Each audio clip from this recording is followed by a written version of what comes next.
এই দুনিয়ার পুরো জীবনটা এটা হচ্ছে লালসাময় একটা জীবন, লোভ, মরিচিকা, মায়াজাল। এই মায়াজালে আমরা আটকে আছি, ফলে মৃত্যুর কথা আমরা ভুলে গিয়েছি। পাগলের মতো ছুটছি, আরো টাকা লাগবে, আরো খ্যাতি লাগবে, আরো যশ লাগবে, আরো দাপট লাগবে। আমার এত টাকা দিয়ে কি হবে, এত সম্পদ দিয়ে কি হবে, এত ব্যস্ততা দিয়ে কি হবে তোমার?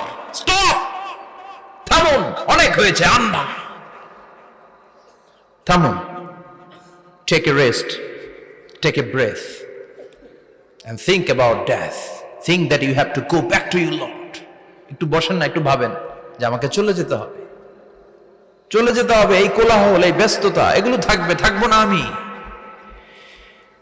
সাইয়েদনা ওমর ফারুক বলেছেন, মুতু ক্বাবলা আন তামুতু, মরার আগে একবার মরো। হাসিবু ক্বাবলা আন তুহাসাবু আলাইকুম, তোমার হিসাব নেওয়ার আগে তুমি একবার নিজের হিসাবটা করো না। কাগজ বের করে একটু লিখো না কি কি ভালো কাজ করছিলা, যেগুলো দিয়ে নাজাতের ওসিলা হতে পারে। 1 2 3, আর কি কি আকাম কুকাম করছো দেখো না, লিখে দেখো তোমার অবস্থাটা কি। মরার আগে একবার মরো। মরার আগে খাটের মধ্যে শুয়ে শটান করে চোখ বন্ধ করে একবার মরার ভান করে দেখেন কেমন লাগে। চোখটা বন্ধ করেন আর ভাবেন আপনি নাই, কি কি হতে পারে ভাবেন। আপনার ছেলেমেয়েরা কান্না জুড়ে দিবে, আপনার প্রাণের স্ত্রী বিলাপ শুরু করে দিবে, বন্ধু বান্ধবের চিৎকার আর মাতম, স্থানীয় এলাকার মসজিদে ঘোষণা, অমুক এলাকার নিবাসী অমুক ভাই অমুকের ছেলে অমুক দুনিয়ায় নাই। সব আত্মীয়রা চলে আসবে, ফেসবুকে স্ট্যাটাস দেয়া হবে, সবাই সবাইকে জানাবে বিকাল 4টায় অমুক হাই স্কুল ময়দানে আপনার জানাজা। ছুটে আসবে, সবাই ছুটে আসবে আপনাকে শেষ বিদায় দিতে, গুড বাই জানানোর জন্য, আল ওয়াদা, বিদায় জানাতে আসবে সবাই। 4 তাকবীর দিয়ে আপনার জানাজা হবে, অশ্রুসিক্ত জানাজায় আপনার বিদায় হবে। কাঠের খাটিয়ার মধ্যে করে কাঁধে তুলে আপনারে কবরে নেওয়া হবে। আগে থেকে খুঁড়ে রাখা কবরটার মধ্যে আপনারে বিছিয়ে দেয়া হবে। বাঁশের কচি দিয়ে তার উপরে মাটির চাপা দিয়ে সব চলে যাবে।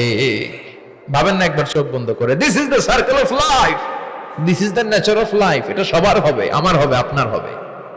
এত মায়া, এত ভালোবাসা কই যাবে? কেউ থাকবে না, সবাই আপনার অন্ধকার কবরে রেখে দিয়ে চলে আসবে।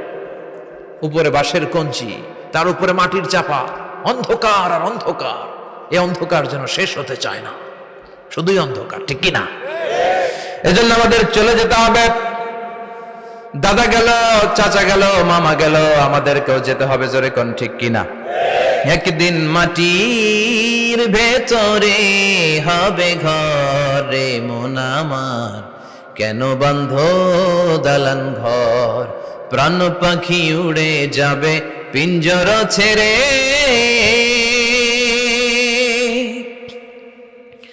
ধরা ধামে সবই রবে, তুমি যাবে চলে, বন্ধু বান্ধব যত, মাতা পিতা যারা সুত, সবই হবে তোমার পরে মন আমার, কেন বান্ধ দালান ঘর। একদিন মাটির ভেতরে হবে ঘরে মন আমার, কেন বান্ধ দালান ঘর, ঠিক কিনা? সব করে থাকবে, চলে যেতে হবে আমাদেরকে। এজন্য আখিরাতের কথা যেন আমাদের স্মরণ হয়। বিশ্বনবী বলতেন, নাহাইতুকুম আন জিয়ারাতিল কুবুর, আমি তোমাদেরকে কবর জিয়ারত করতে আগে নিষেধ করতাম, কিন্তু এখন নিষেধাজ্ঞা প্রত্যাহার করে নিলাম। এখন সব সময় তোমরা কবরের সামনে যাবা আর জিয়ারত করবা। কবরস্থানে জানতো বড়ুয়া কৃষ্ণপুরের এই গ্রামের কবরস্থান আছে কোন দিকে? পূর্ব দিকে আছে, গোখরার জলের ওদিকে। যান আপনারা, একটু যাবেন, একটু গেলে আখিরাতের কথাটা স্মরণ হবে। ওখানে ছোট শিশুরা শুয়ে আছে, কিশোর যুবকরা আছে, আপনার মতো তাগড়া যুবক, মুরব্বীরা আছে। এরা এই এলাকায় থাকতো, এরা আকাশ থেকে নেমে আসে না, এই এলাকার সন্তান, আজ নাই। একটা সার্টেন পিরিয়ড শেষে আপনিও থাকবেন না। This is the nature of life, this is the circle of life. ছোট্ট শিশু হয়ে এসেছিলেন, শৈশব, কৈশোর, যৌবন, প্রৌঢ়ত্ব। আগে ছিলেন সিঙ্গেল, বিয়ে করে হয়ে গেলেন ডবল। এরপরে আল্লাহ আপনাকে একটা মেয়ে দিল, এরপরে মেয়েকে বিয়ে দিয়ে শ্বশুর হলেন, এরপরে ওই মেয়ের ঘরে সন্তান হতে নানা হলেন। আর কতদিন? অনেক দিন হলো তো, অনেক লম্বা সময় পেয়েছেন আপনি। Think about death. এবার যাওয়ার কথা ভাবেন। আখিরাতের সামানের কথা ভাবেন, ফিরে যেতে হবে। কি শক্তিশালী যুবক, বার্ধক্য চলে আসলে লাঠি ছাড়া চলতে পারে না। কুচকুচে কালো দাড়ি সাদা হয়ে যায়, দাড়ির শুভ্রতা, বয়সের ভার, রং ধরা যৌবন জং ধরে শেষ, ঠিক কিনা? This is the circle of life.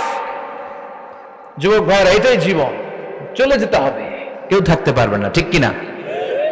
এটা রিমাইন্ডার আল্লাহ এই সূরার ভেতরে দিয়েছেন যে তোমাদেরকে ফিরে যেতে হবে, এই লোভ লালসা ছেড়ে দাও। রব্বুল আলামিন বলেন, আলহাকুমুত তাকাসুর হাত্তা যুরতুমুল মাকাবির। ও গোলাম, দুনিয়ার সম্পদ, লোভ লালসা তোদেরকে পাগল বানিয়ে দিয়েছে। এই লোভ পাগলামি কোনোদিন তোদের থামবে না যতদিন না তোরা কবরে ঢুকবি, ঠিক কিনা? কার কথা? আল্লাহ বললেন, দুনিয়ার সম্পদ আর লোভ আর মোহে তোমরা গাফেল হয়ে গিয়েছো। আখিরাতের কথা বেমালুম তোমরা ভুলে গিয়েছো, কিন্তু আখিরাতে তোমাদের যেতেই হবে, কবরের বাড়িতে তোমাদের ঢুকতেই হবে, ঠিক কিনা? যেতেই হবে, আমরা ভুলে যাই। আলহাকুমুত তাকাসুর, অতিরিক্ত পাওয়ার লোভ, বেশি বেশি খাওয়ার লোভ, বেশি বেশি জমানোর লোভ মানুষকে গাফেল বানিয়ে দিয়েছে। এটা মানুষের স্বভাব, আরো চাই আরো চাই, এই স্বভাবটা আছে না নাই? দেখবেন ছোট বাচ্চারা মসজিদের দোয়া অনুষ্ঠান শেষে জিলাপি দেয় না? বড়ে কৃষ্ণপুর কি দেয়? আগে বাতাসা দিত না, এখন কি দেয়?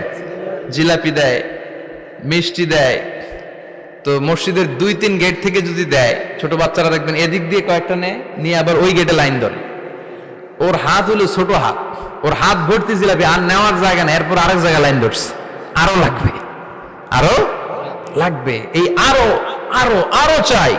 এই স্বভাবটাই মানুষকে কুড়ে কুড়ে শেষ করে দিয়েছে। এত লাগবে কেন তোমার? চাহিদার কোনো শেষ নাই, unlimited demand of human being. যার আছে বেশি তার চাই বেশি, যার সাইকেল আছে তার হুন্ডা চাই, হুন্ডা আছে তো প্রাইভেট কার চাই, প্রাইভেট কার আছে তো প্লেন চাই, প্লেন আছে তো হেলিকপ্টার চাই, হেলিকপ্টার আছে তো ওইটা চাই, ওইটা আছে তো সেটা চাই, ঠিক কিনা? এলাকার মেম্বার যে হয়েছে চেয়ারম্যান হতে চায়, আছে না নাই? চেয়ারম্যান সাহেব এমপি হতে চায়, আছে না নাই? এমপি সাহেব মন্ত্রী হতে চায়, আছে না নাই? মন্ত্রী সাহেব প্রধানমন্ত্রী হতে চায়, আছে না নাই? কিন্তু এই দেশে সুযোগ নাই, কথা কন। এই দেশে প্রধানমন্ত্রী সিলেক্টেড, 2-3 জনের বাইরে কেউ প্রধানমন্ত্রী হতে পারবি না, ঠিক কিনা? আমার এই জীবনে তো আমি 2-3 জনই দেখলাম। বেগম খালেদা জিয়া, মাননীয় প্রধানমন্ত্রী শেখ হাসিনার ছোট্টবেলা দেখেছি এরশাদকে, আমরা তখন ছোট। তো মানুষের চাহিদার কোনো শেষ নাই, যার আছে বেশি তার চাই বেশি। এজন্য বিষ্ণু বলেছেন, উনজুরু ইলা মান হুয়া আসফালা মিন, তোমার চেয়ে যে খারাপ আছে ওর দিকে তাকাও। ওয়ালা তানজুর মান হুয়া আ'লা মিন, তোমার চেয়ে যে ভালো আছে ওর দিকে তাকায়ও না, তোমার চেয়ে যে খারাপ অবস্থানে আছে ওর দিকে তাকাও। অনেকে নিজের অবস্থান নিয়ে সুখী না, এরকম আছে না নাই? আল্লাহ আমার এটা দিল না রে, ওইটা দিল না রে, পাইলাম না রে, কিচ্ছু হয় না, কি করব জীবনে, হতাশ। আসলে আছে কিন্তু অনেক, কিন্তু শুকরিয়া নাই, ডাকাত, ঠিক কিনা? নিজের অবস্থান নিয়ে সুখী না, কিন্তু অনেক লোক আছে তারা আপনার অবস্থানে পৌঁছতে চায়। তাদের দিকে তাকিয়ে দেখেন, আপনি যে অবস্থানে আছেন এই অবস্থানে পৌঁছাটা অনেকের কাছে স্বপ্ন।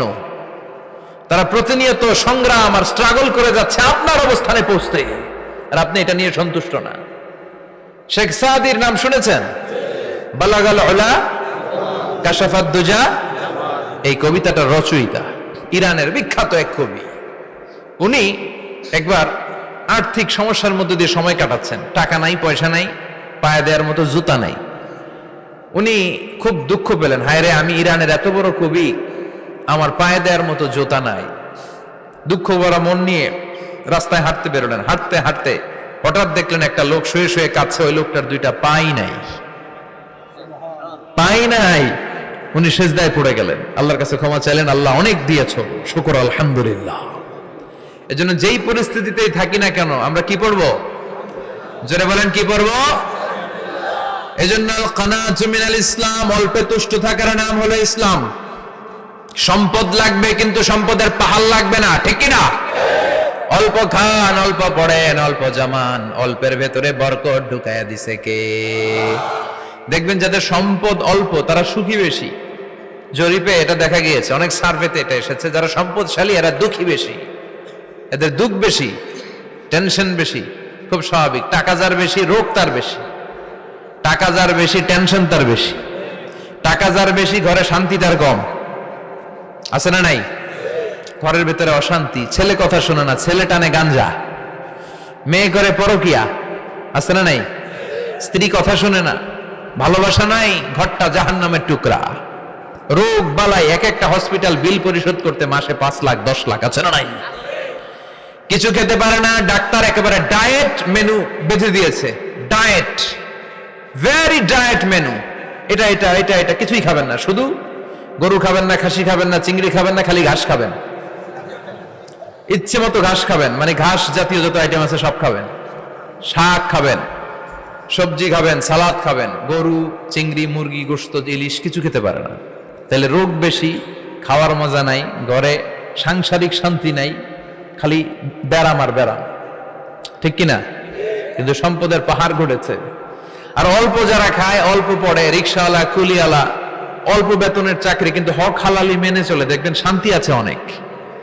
হ্যাঁ, বাসা ভাড়া দেয়, ফ্যামিলি চালায়, বাচ্চাদের স্কুল বিল, এরপরও মাস শেষে 1-2 হাজার টাকা হাতে থেকে যায়।